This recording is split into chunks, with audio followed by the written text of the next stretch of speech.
We've covered a lot of ground in this video series, and your head might be spinning a bit from all the information. So let's just recap and go over what we've learned so far.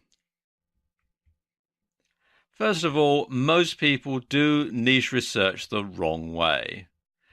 They find a popular niche, and they think they can make a killing in it, only to find that it's oversaturated and has lots of well-established competitors. They fail miserably, they get disenchanted, and they give up. So to do niche research correctly, you need to develop the right mindset. A solution to any problem or need is a niche. So you need to look at the world through the eyes of a problem solver. In other words, you need to find a void and then fill it. That's as simple as it comes. So start with what you already know. And you know more than you think you do. And you have more experience than you think you have. And you can think about this. Think about the three broad niches that are out there, that most markets fall into.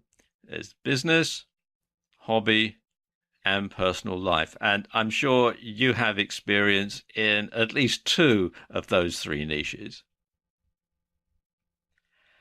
And you can still tackle a subject even if you don't know it. It just needs more research.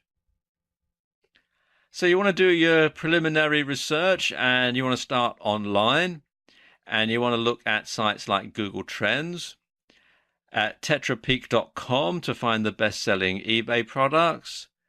You want to look at Amazon.com's bestsellers, and you want to look at whatstrending.com to see what's trending on social media, to see what people are talking about, what people are interested in. Then you carry on your research offline by looking at magazines, because if there's a magazine on a subject, then that's a viable market, because magazines cost a lot of money to print. Newspaper want ads and job ads are another good thing to look at when you're looking for a niche, because if there's a job to be done, then there's a need to be filled. And you also want to look at TV shows and radio discussions, particularly home shopping channels to see what products are popular, and radio talk programs to see what people are phoning in to talk about. Then you want to delve in and do some deeper research. You want to do some deeper research online. First of all, you want to look at forum discussions. You want to see what sort of things people are talking about. You want to see the questions that they're asking. You want to see the answers that they're being given, because this is going to give you a lot of information as to people's concerns in this particular niche.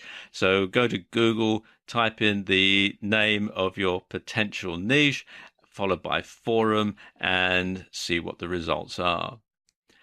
Another thing to do is to look at the questions and answers on Yahoo Answers. Similarly to forum discussions, that's going to give you an idea as to what the interests are in this particular niche. And if there are lots of questions and lots of answers, then you'll know that it could be a very viable niche.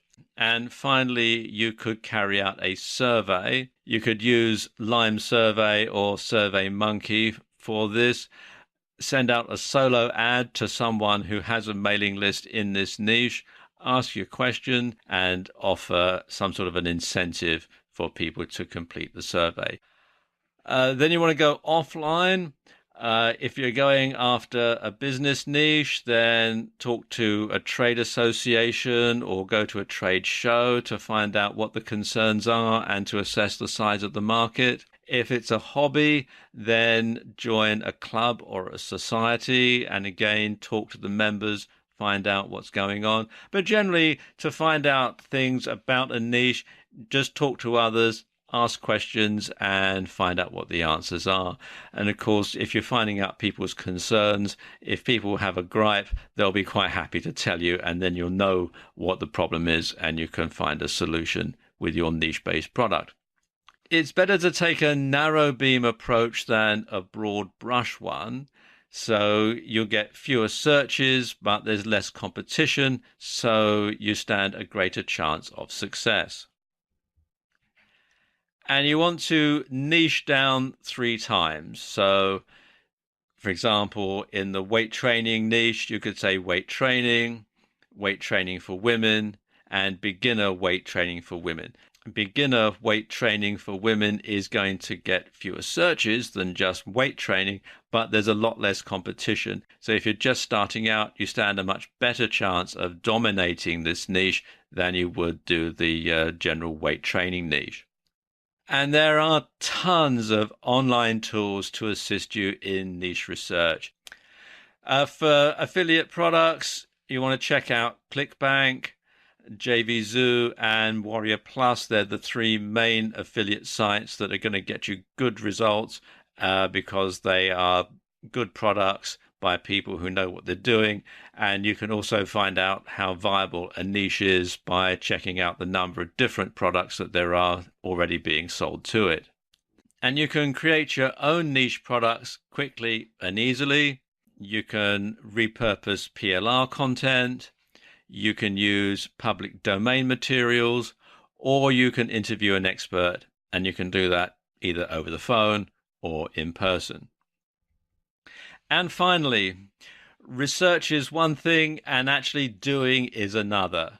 So once you've managed to find your niche, once you've managed to get an idea as to the profitability of this niche, the next thing to do is to take action and start marketing to that niche. And I wish you every success.